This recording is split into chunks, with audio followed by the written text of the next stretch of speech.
네, 안녕하세요. 기본소득 상상 인터뷰 파문 시즌3 옥천편입니다. 저는 파문 시즌3의 진행을 맡고 있는 팔매입니다. 벌써 어느덧 파문이 시즌3에 이르렀는데요. 이번 시즌3에서는 직접 현장을 찾아 기본소득이 우리 공동체에 미칠 수 있는 영향력을 탐구하는 시간을 갖고자 합니다. 이번 편은 인구 5만이 살고 있는 충북 옥천군을 찾아 지역 주민의 이야기를 담아 보도하는 옥천신문의 이야기를 다뤄보고자 합니다. 작은 지역이더라도 그 속에 담긴 치열한 일상들이 있습니다. 더 나은 삶을 꿈꾸려는 시도들이 기본소득과 만났을 때 어떤 꽃을 피울 수 있는지 상상해보는 시간이 될 것 같습니다. 그럼 옥천군의 공론장을 열어가는 옥천신문의 편집국장 이현경 기자님의 말씀을 들어보시죠. 네, 안녕하세요.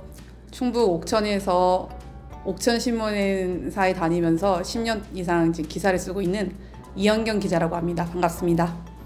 옥천신문 자체가 공론장입니다.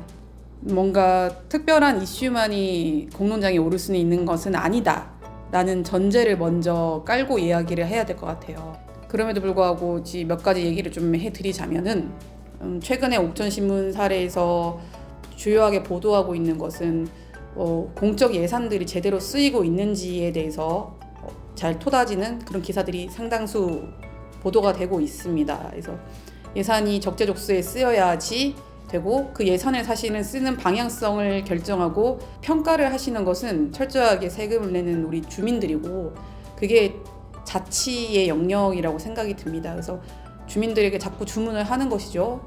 여러분 자치하셔야 된다고, 살펴보셔야 된다고. 그 역할을 이제 옥천신문에서 하고 있다라고 보시면 되고 새로운 지역에 필요한 제도를 만들어내는데 신문이 공론장 역할을 하는 것들이 좀 있습니다. 12월 13일자 기사를 보면은 샤인머스켓 농가의 가격 안정기금 발동이라는 기사가 있는데요. 샤인머스켓이라는 그 과일 가격이 도매 가격 3년치 평균보다 만약에 내려갔다 라고 했을 때는 옥천군에서는 특별하게 이 농가들이 농사를 내년에도 지을 수 있게끔 지역 예산을 일부 보전을 해주는 정책을 하고 있습니다. 옥천에서만 하고 있는 정책이라고 봐도 되고요.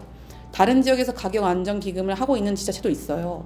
근데 그 지역에서 어떤 농가들이 많고 어떤 지역 특산물을 가지고 있고 에 따라서 천차만별적으로 운영되고 있는데 국가가 나서서 모든 이런 촘촘하게 제도를 할 수 없는 것의 영역을 지방정부, 지자체가 하고 있고 지자체에 필요한 정책들이 어떤 것들이 있는지는 지역 주민들이 목소리를 내서 만들어가고 있는 상황이고요. 그 목소리들이 잘 협의가 될 수 있게끔 그리고 정리된 정책이 나올 수 있게끔 그리고 그 정책들이 제때 속도가 제때 나올 수 있게끔 만드는 여론 형성 과정에서 이제 옥천신문이 중요한 역할을 하고 있다고 생각이 듭니다. 또 한 건의 사례를 더 얘기하자면은 학령 인구가 점점 줄어들다 보니까 시골에 있는 작은 학교를 들어가는 학생 수도 점점 없어지고 있는 것이 현실이고 통폐합의 위기에 놓여 있는 학교들이 상당히 많은 실정입니다. 그래서 충북교육청은 중학교인데 만약에 신입생, 입학생이 한 명일 경우에는 그 신입생을 받지 않고 인근의 다른 학교로 진학을 할 수 있도록 안내를 한다. 이런 별도의 지침을 두고 있었어요. 그러다 보니까 저희 지역에 안내중학교라는 안내면에 있는 유일한 중학교가 있는데 그 학교에 2025년도에 입학을 하겠다고 신청을 하는 사례가 단 한 명이었고 그 한 명이 당연히 이 지침에 의거해서 다른 중학교로 진학할 것을 안내를 받은 거예요. 근데 이런 사례들이 아름아름 알려지면서 안내중학교 학부모회가 알게 되고 운영위원회가 알게 되고 지역사회가 알게 되고 아울러 옥천신문도 알게 되면서 이 지침 자체가 문제가 좀 있다는 이야기들을 지역 주민들이 같이 하게 된 상황이거든요. 그러면서 왜 우리 충북교육청만 이런 지침을 두고 있느냐, 이게 교육부 지침이냐 이런 거를 하나하나 따질 수 있는 시간이 벌어졌고 행정사무 감사 기간이어서 행감에서도 이 이슈가 다뤄졌어요. 대단히 공적인 장소죠. 명확한 근거를 제시하지 못했고 2주 안에 지침이 변경되는 이런 결과를 가져오기도 했습니다. 주민들이 옥천신문을 보는 이유는 철저하게 자치를 하시기 위해서라고 저는 생각이 듭니다. 어떤 의제들이 활발하게 이야기되고 그 의제에 따라서 제도가 만들어지고 그 제도에 예산이 붙고 할 것인가를 결정하는 주체가 우리는 대의제를 따르고 있지만은 그 대의제가 사각지대를 너무나 많이 만들고 있기 때문에 촘촘해지려고 하면은 누군가는 이른바 선출되지 않은 권력이어도 시험을 통과하지 않은 권력이어도 이야기를 할 수 있어야 되고 그 이야기가 다수의 사람들과 같이 이야기돼야 되고 협의돼야 되고 할 수 있어야 되는데 그것이 제도적으로 만들어져 있는 건 의회라는 기능이 있지만 약간 비제도적이죠. 이거는 언론의 역할이 아마 그런 역할이 되지 않을까라는 생각이 들고 구독자들이 관심 있어하는 의제들이 계속 공론장에 나올 수 있게 만드는 구조를 만들려면 구독자를 많이 확보해야 되는다는 의미거든요. 이 말인즉슨 취약계층이 구독자로 있어야지 취약계층에게 필요한 의제들이 공론장에 나올 수 있는 안전장치라고 봐요. 그래서 취약계층이 구독자로서 빠져나가지 않게끔 촘촘하게 뭔가 제도적으로 보완장치를 만들어야 되고 언론도 그런 취약계층이 구독자로서 존재할 수 있게끔 하는 고민을 많이 해야 되는 거예요. 신문을 돈을 주고 사본다는 개념 자체가 이제 구독을 한다는 개념이고 구독료를 기꺼이 낸다는 개념인데요. 많은 국민들이 그 뉴스를 돈을 주고 지불을 하고 보는 경험이 많이 없으셔서 이런 이야기들을 했을 때 얼마나 많은 국민들이 공감을 하실지가 약간 걱정스럽기는 한데 만들어지는 게 처음부터 끝까지 다양한 일을 소화를 해야 되는 일자리들이 되게 필요하고 사람이 필요한 거거든요. 그 사람들에게 당연히 인건비가 지원이 돼야 되는데 그 인건비를 어디서 어떤 재원으로 만들어낼 것이냐는 굉장히 중요한 문제죠. 구독료가 아니면 그 나머지 하나는 광고료예요. 그럼 광고료로 이제 인건비를 지불한다라고 했을 때 광고주의 이해가 상당수 그 언론사에 반영될 가능성이 큰 거죠. 그래서 구독료와 광고료의 적정선을 만들어 놓는 것은 광고주로부터의 견제를 신문사 안에서 언론사 안에서 선을 그어놓고 있는 개념이거든요. 만약에 상당료의 광고료를 지불하는 게 어떠한 건설사가 있다. 근데 그 건설사 안에서 노사 분쟁이 발생이 됐고 그 발생은 대단히 위험한 작업 노출의 환경에 노출시켜서 발생했다. 이런 것들이 벌어졌을 때 사회 정의선, 사회적 약자를 대변할 수 있는 글을 쓰려고 하면은 광고주의 광고 영향력이 크다면 그 결정을 하기 어렵겠죠. 그래서 계속 그런 견제 장치들을 만들어가는 것들이 그래서 중요하다라는 생각이 있습니다.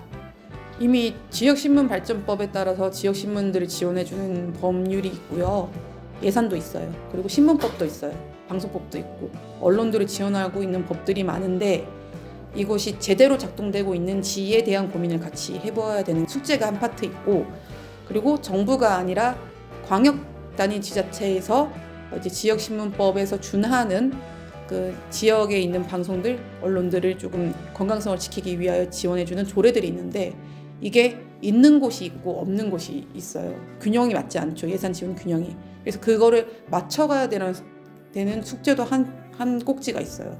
근데 무엇보다도 넘기 어려운 것들이 이런 예산들을 좀 현장에 있는 기자 입장에서는 늘려가야 되거든요. 늘려가야 되는데 예산을 늘리고 쓰려고 하면 국민적인 합의와 지지가 필요한데 지금 국민 대다수의 정서가 언론에 대한 신뢰나 지지보다는 언론을 벌주고 싶어하는 심리가 훨씬 더 크기 때문에 이 커다란 산을 넘어갈 수 있을까라는 약간의 걱정과 우려가 현직 기자로서는 있습니다.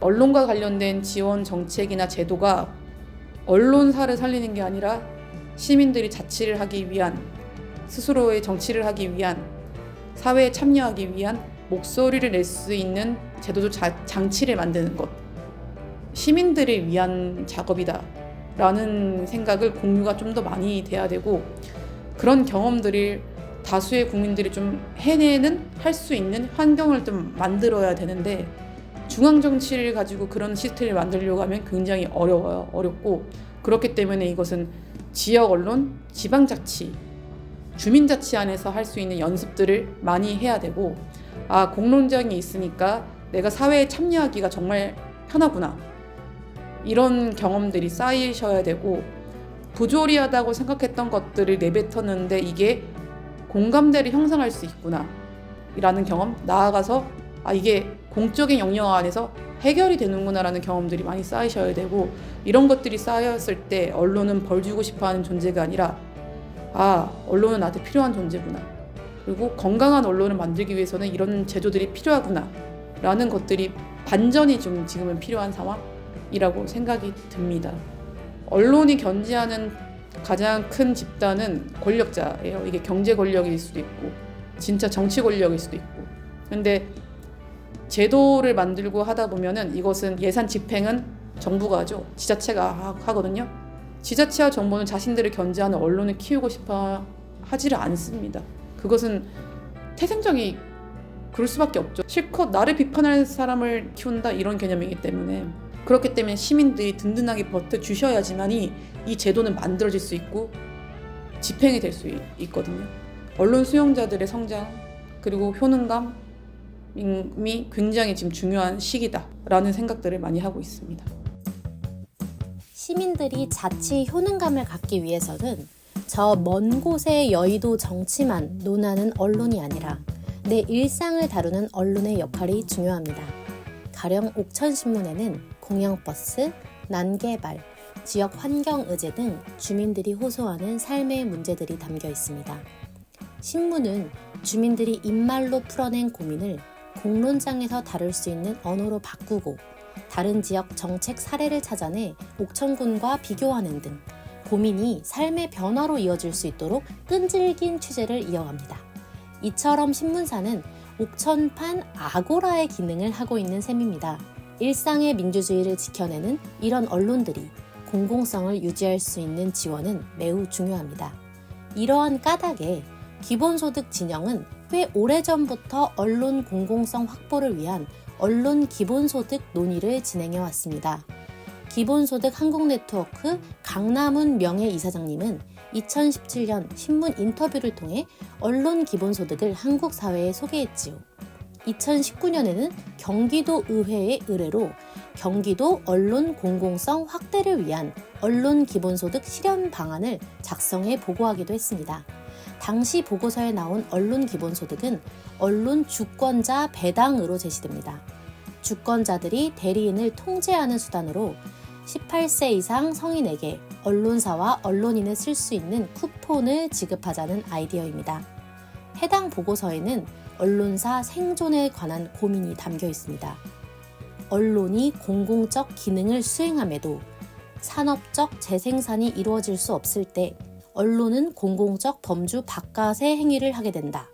현실 권력과의 유착 관계를 통해 정치적, 경제적 이윤을 창출하거나 단기 광고 수익을 중심으로 기사를 작성하게 된다는 것이죠. 이런 현실 속에서 언론의 공공성을 확보하기 위한 언론 기본소득, 언론 주권자 배당은 언론인의 입장에서 보면 참여소득이지만 언론 주권자 입장에서 보면 공론장에 필요한 정보를 얻고 제공할 기회를 균등하게 갖는 것이라고 볼 수 있습니다. 최근에는 언론 기본소득, 언론 주권자 배당이라는 아이디어가 미디어 바우처라는 이름으로 논의되고 있습니다. 정부가 국민에게 바우처를 제공하고 국민이 언론의 바우처를 사용하는 미디어 바우처 정책은 언론 수용자의 참여를 증진시킬 것이라는 기대가 나옵니다. 구체적인 방식으로는 국민들이 미디어 바우처를 기사에 지급하는 방식 혹은 지역 언론 등 내가 필요하다고 생각하는 언론사에 지원하는 방식으로 구분되어 있습니다. 미디어 바우처 정책이 언론사의 직접 지원이라 생각하거든요, 대부분의 사람들이. 근데 저는 다른 생각을 가지고 있어요. 언론사의 직접 지원이 아니라 시민에게 직접 지원하는 거죠. 언론사 입장에서는 시민에게 지원되는 것을 간접으로 받는 형태다. 그게 맞다고 저는 봐요. 그래야지 시민들이 이 정책은 나를 위한 정책이다 라고 생각을 하시겠죠. 신문발전법에 따라서도 소외계층 구독률 지원 사업이 있는데 옥천신문을 보고 싶어 하시는 소외계층이 만약에 10이라면 구독률 지원은 그 절반에도 못 미치는 상황이거든요. 종이신문, 지역신문 누가 보냐라고 하는데 보고 싶어도 못 보는 이가 분명히 존재한다, 그룹들이. 그런 것들을 옥천신문이 지금 사실은 증명을 해내고 있는 상황이에요. 소외계층에게 구독료를 지원했더니 그들의 삶이 어떻게 바뀌고 있는지 1년, 2년, 3년 연구가 좀 필요하고 그 연구 결과물을 바탕으로 정보 소외계층들이 어떻게 소외되지 않게끔 만드는 제도적 장치를 만들 것인지에 대해서 촘촘하게 설계가 돼야 된다라는 생각을 가지고 있고, 이런 게 병행되지 않고 섣불리 나왔다가는 지금 언론 환경이 그렇게 좋지가 않기 때문에 반감만 사고 오히려 이것은 다시는 꺼낼 수 없는 정책 상황이 되지 않게 그런 과정들이 필요하다라는 생각을 하고 있습니다. 언론 관련돼서 미디어 바우처 특히 관련돼서 얘기할 때 항상 미디어 리터러시가 따라 나와서 같이 이야기가 되어야 한다라는 생각을 하고 있고요. 어떤 누군가가 이 미디어 바우처의 대상이 될 것이냐라고 했을 때 전 국민을 기본소득 개념으로 설득할 수 있을 것이냐라는 데 굉장히 좀 어렵지 않겠나라는 생각을 좀 가지고 있고, 미디어 리터러시 교육과 연계돼서 미디어 바우처 제도가 운용이 되어야지만 조금은 더 설득력을 가질 수 있을 것이고, 현장에서 일하는 기자의 입장에서도 미디어 리터러시 교육을 좀 열심히 받으신 언론 수용자가 많아질수록 올바른 뉴스, 조금 더 좋은 공동체를 만들 수 있고 그 공동체의 일원으로서도 조금은 덜 지칠 수 있지 않을까라는 생각을 하고 있어서 미디어 바우처 이야기를 하실 때 꼭 미디어 리터러시도 같이 테이블 위에 올려놓고 이야기를 해주셨으면 좋겠다라는 생각을 가지고 있습니다. 네, 지금까지 파문 시즌3 옥천편은 옥천신문을 통해 지역 언론이 지역사회에 미치는 영향력에 대해 알아봤습니다. 나아가 언론 기본소득이 정책화됐을 때 가져야 할 고민들도 나눠봤는데요. 지난 2021년 프레스센터에서 열린 미디어 바우처법 관련 토론회에 따르면 재원 마련 방법이 미지수인데다가 미디어 바우처가 특정 언론이나 이슈, 여성, 다문화 등의 좌표를 찍고 공격할 수 있는 수단이 될 수 있다는 지적도 나왔습니다. 그러므로 이현경 편집국장님의 고민처럼 미디어 리터러시, 즉 사람들이 미디어에 접근하고 비평할 수 있는 능력에 대한 이야기가 함께 나올 수 있는 장이 마련돼야 할 것 같습니다. 기본소득이 있는 세상을 구체적으로 상상하고 고민해보는 시간이 되셨을까요? 오늘 파문 시즌3 옥천편은 이 정도에서 마무리하려고 합니다. 끝까지 시청해주셔서 감사합니다. 다음 편에 또 만나요. 구독, 좋아요, 알림 설정 부탁드립니다.